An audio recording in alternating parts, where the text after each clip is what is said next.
About a month ago, we looked at the local church and I call that number one because as I began to prepare this, I knew there'd be no way I could look at all of this in one lesson. And in fact, what I had prepared, we got to a certain point and just had to cut it off. And so now, a month later, we're going to look at the local church and I. This is the number 2. Now, just kind of to catch you up with some things, in the Bible you'd find the church spoken of in the universal sense and also the local sense. And that is the way we're discussing this today. The local church and I, the local church and me as a member in it. I challenge you, and we looked at this. Are you jealous of the local church? Paul was jealous for the church at Corinth. He calls it with a godly jealousy. I challenge you too. Do you have anxiety for the local church? As Paul spoke of having anxiety for all the churches. This word is translated anxiety, care, concern, deep concern. But I think it would show, in other words, there's a buying in, there's a care, concern, even to the point of anxiety for the church. And then I'd also say to you, take ownership for the church. I know someone might say, wait a minute, take ownership. Jesus is the owner of the church. And that's right. Jesus said, I will build my church. It's His. It's with His blood that it was purchased. So Jesus owns the church. But this phrase, take ownership, we use it sometimes. And here's kind of a meaning in a business. Ownership means that you care about the success of the project. You're not just clocking in and collecting a paycheck. You're taking responsibility and placing value in the quality of your work. That's kind of taking ownership in the workplace. I'd suggest to you that we need to take ownership, have that same sense of responsibility and care in the local church. We might question, are you doing your part? In Ephesians 4:16, this was the passage read in your presence by Mark. Look at that phrase, when each part is working properly. That's speaking of each member. That's speaking of me, speaking of you. And when we, as it would take ownership, we would be working properly. I'd also ask the question, are you functioning in the body? In Romans chapter 12, verse 4, it speaks of the members. One body, but many members. And all the members have not the same function. Well, this would mean something that, yes, we, each and every one of us, has a function. And so, am I functioning in the body? In taking ownership, we might even ask this question. Are you using your abilities? In that parable of the talents in Matthew chapter 24, verse 15, He had given 5 talent man, 2 talent man, 1 talent man, those talents.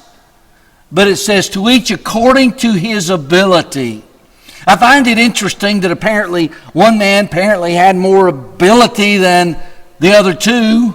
One least of the 3. But I find that every man had some talent. And I do think that's true of every member of the Lord's body. There is a talent that they have. Therefore, they can have, as we've already noticed, a function.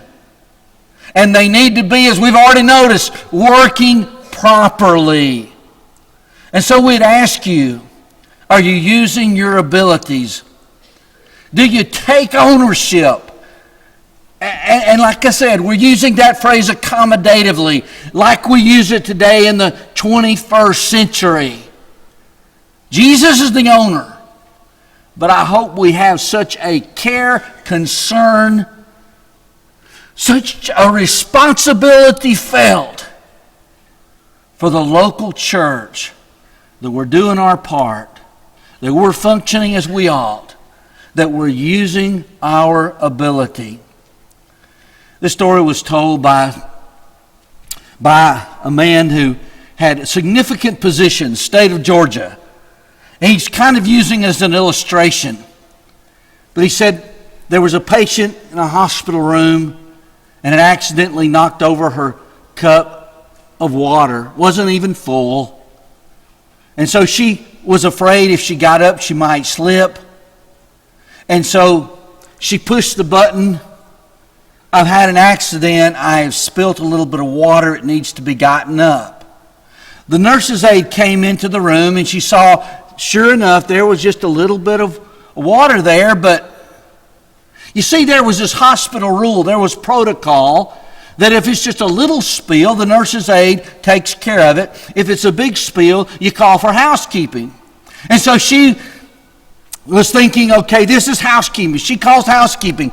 Housekeeping comes in there and says, it's a little spill. And the nurse's aide says, no, it's a big spill. And housekeeping says, no, it's a little spill. No, it's a big spill. The patient listening to this, getting exasperated, she takes a pitcher of water and dumps it in the floor. She said, now it's a big spill. Would somebody please clean it up? Sometimes we are more interested in somebody else do it. We're more interested in it's your place rather than I take ownership and I want to see that we get it done. Oh, there can be a place for protocol and rules, yes. But ultimately we ought to have a desire to, as it were, get it done. Do God's work. That's the taking ownership that we're talking about. About a month ago, we looked at the local church provides me with the blessings associated with membership in the Lord's church, such as the bond of fellowship, the strength of edification, the joy of public worship, the balm of comfort, and the lift of encouragement. We're not going to look at that in depth. We looked at that a month ago.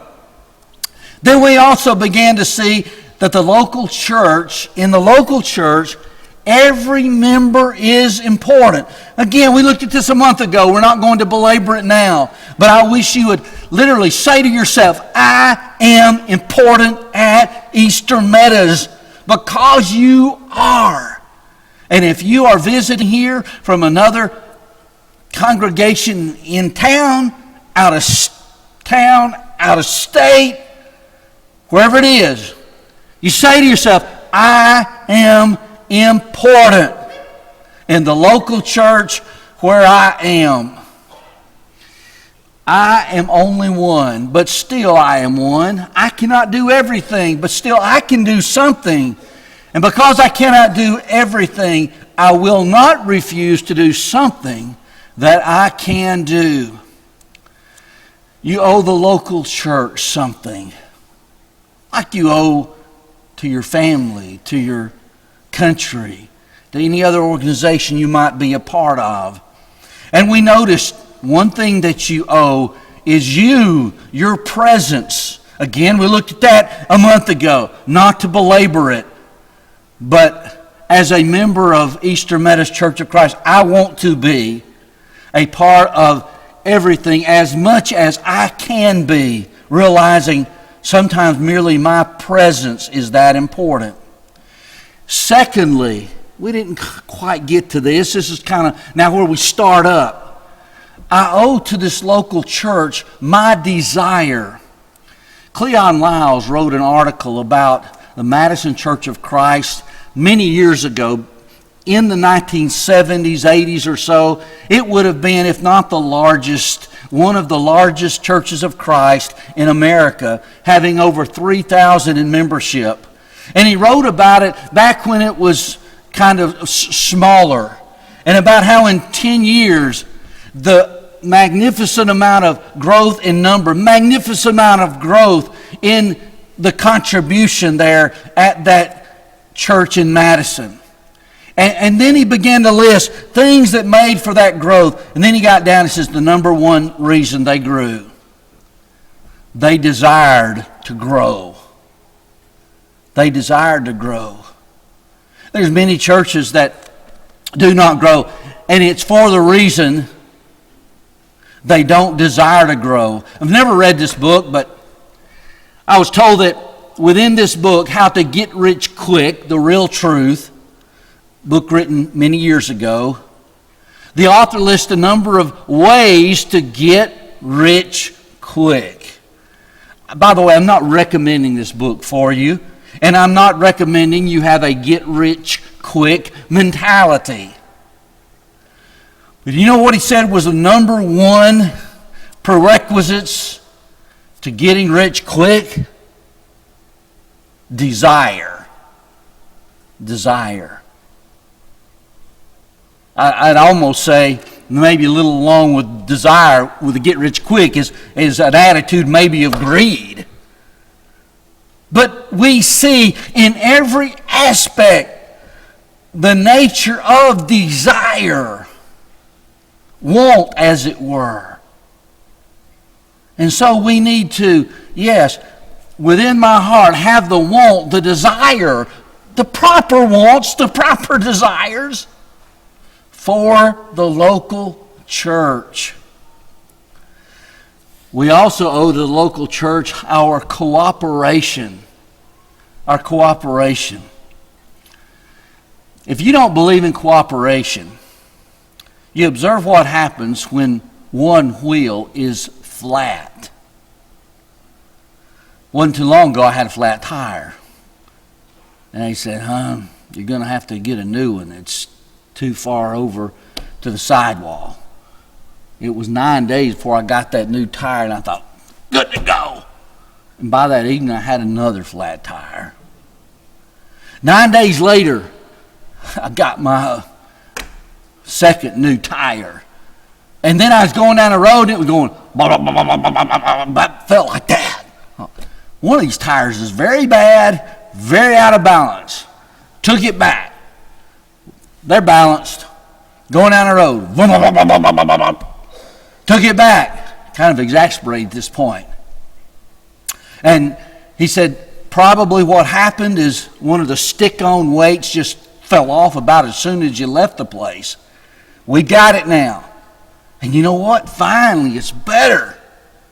But if not even one of those tires is right, if it's flat, if it's out of balance, you got trouble and it's not going to be right. And so it is within the Lord's church. We all need to be cooperating, doing our part. Biblically, I guess one of the stories that kind of emphasizes this to me as much as any other is that Tower of Babel. In Genesis 11:6 you read, and the Lord said, and here's what makes this verse impressive is because it said, and the Lord said, behold, they are one people. That sounds like he's saying they are people that cooperates, that works together. And then look at the end of this verse, and nothing that they propose to do will now be impossible for them. They weren't doing the right thing, but God acknowledges they are one, they work together. It's like they can do what they set their mind to do. Well, if we are bent on, as it were, and our desire is for good and right, and the local church to be built up, and we are the one people, don't you think it would be true of us that nothing that they propose to do will now be impossible for them? The church needs my cooperation. In the New Testament, I'm impressed with this phrase, fellow worker, as Paul refers to Philemon as our beloved fellow worker.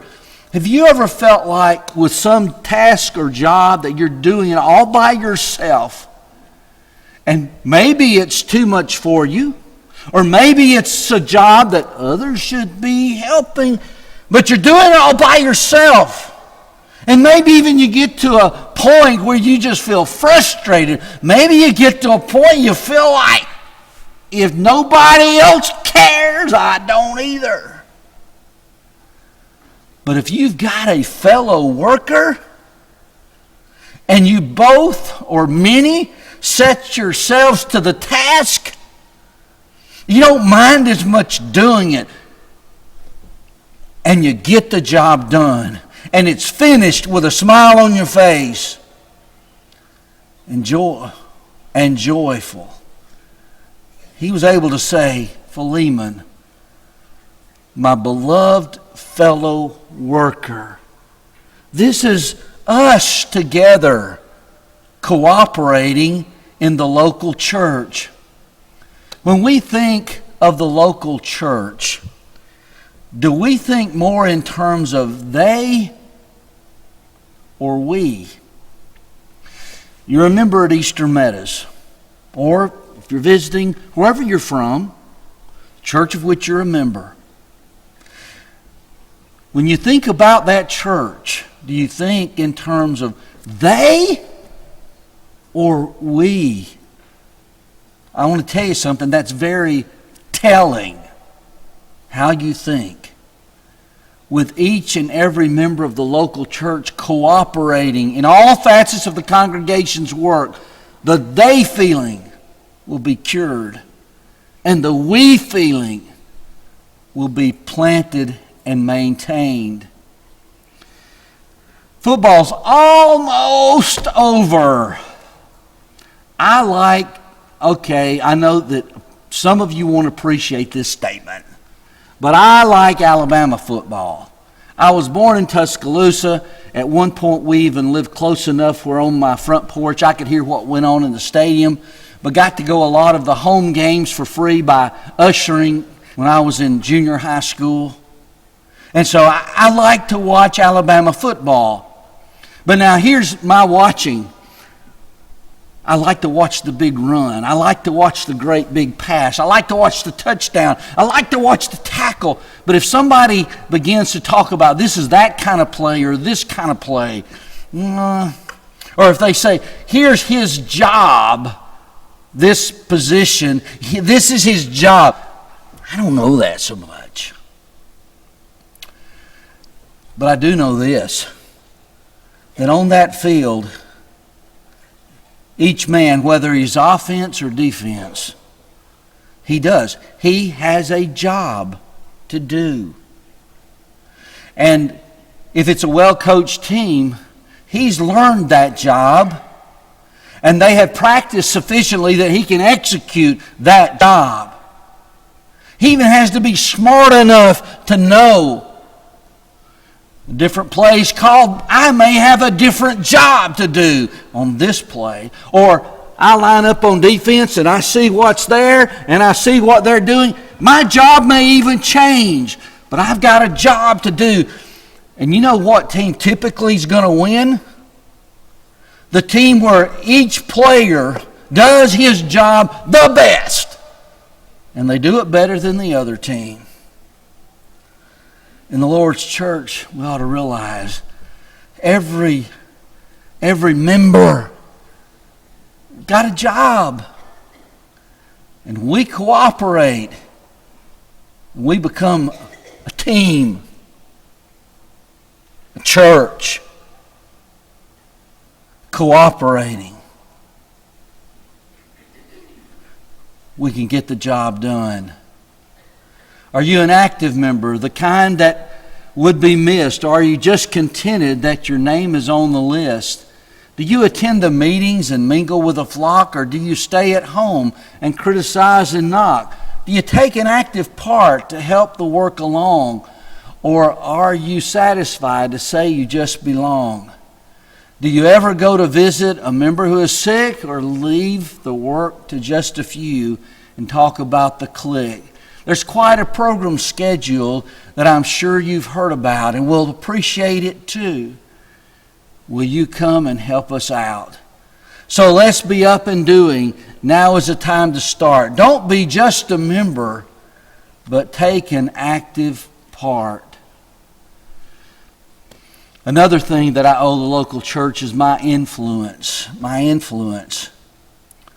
When you think about a railway, a train, basically three types of cars. There's one kind of car, this sitting on the side track, not even hooked up.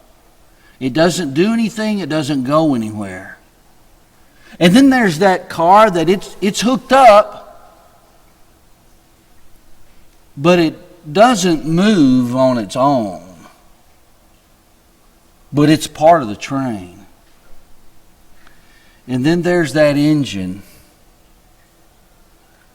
that's able to pull.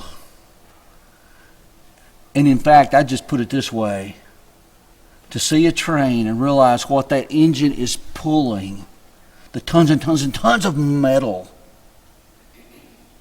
It's amazing how strong, and if you would, the influence it has on the whole train. You know, there's a way in which sometimes churches can be like a train. Some members literally sitting on a sidetrack, and they're not even participating in anything, and they do nothing.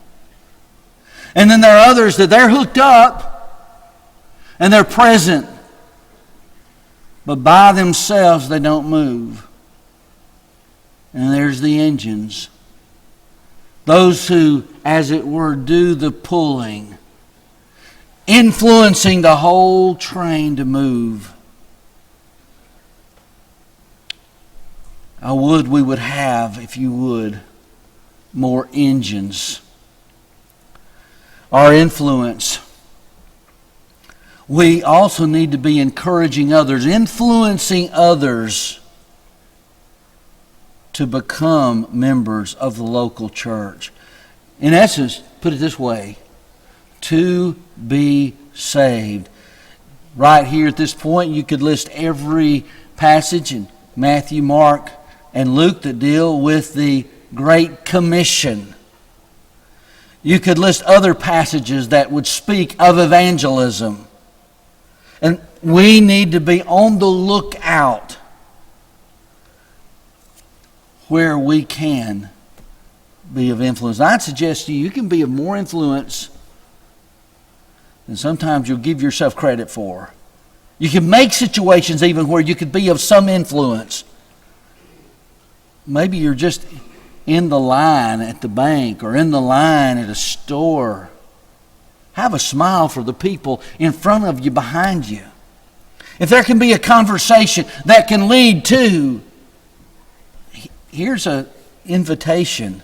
We've got some invite 'em cards back there. It's got the name, address, times of Easter Meadows. I'd like for you to come and worship with us. Be the influence inside the church and even outside the church. We also owe our church a consistent contribution. You know, that's when I'm here, and even when I'm not here, I leave my contribution or make it up. I cooperate with the planned giving. We've just kind of been going through that. If you've not yet got Ted that information, get it to him. And we then fulfill our planned giving. In other words, we give as we've planned then throughout the year. Now, as we conclude, 3 basic questions. What position do I occupy in the church? Is it a position of power or problem, attender or absentee, servant or shirker, promoter or provoker, giver or getter, helper or hinderer? So which is it? Second question. And yes, these guys look like clones, don't they? But listen, if every member of the local church were the same kind of member that I am, if every member of the local church was just like me, what kind of church would this church be? And a third question. We need to be asking sometime, Lord, is it I? When the church seems dead, the work so slow, how much service would the Lord's church do when the prayers lack fervor and power, when the minister's sermon seems stale and sour? Do you ever stop and think to look with a critical eye? Why not ask yourself the supreme question, Lord, is it I? The local church and I, let us be determined, as I am a member at Easter Meadows. If you're visiting, wherever you're a member, I'm a member of. be determined to be that member of that local congregation that makes a stand for truth, makes the effort at growth, makes the plea and plan and work for the unity, and that church would be everything God would want it to be. As we close, I want to bring attention back to the gospel of Jesus Christ. I believe with all my heart God exists. I believe with all my heart one day there's a reckoning of us, His creation. I believe with all my heart there's a heaven and there's a hell. And I believe with all my heart, as the Bible clearly teaches, I've fallen short. I don't deserve heaven. But I also believe with all my heart in grace, because the Bible teaches it. I'm so thankful for it, that He will, in spite of my sins, forgive. And He even makes mention of it in Romans 6:23 as a free gift. And I pray that you would accept that gift. And we find the Bible's clear that in believing, John 3:16, that golden text of the Bible, teaches we must believe. But additionally, Jesus was very clear that we must repent. Luke 13:3, He says, or likewise perish. And that we must confess that faith. Matthew 10:32, 33, Romans 10:9 and 10, and be baptized. That word means immerse. And its purpose is for the forgiveness of sins. Acts 2:38. So I'd beg of you, believing there's a God, believing there's an accounting one day, believing there's heaven and there's hell, you accept that free gift of grace. And if we could assist you this morning in that obedience, giving you an opportunity to confess Christ or to be baptized for the forgiveness of sins, if there's a need for prayer, maybe something going on in your life, maybe it's you're a member, you've been baptized, but you're struggling with your faith, and you need prayer, we'll be glad to take the time and pray for you. If you need to come, please come as we stand and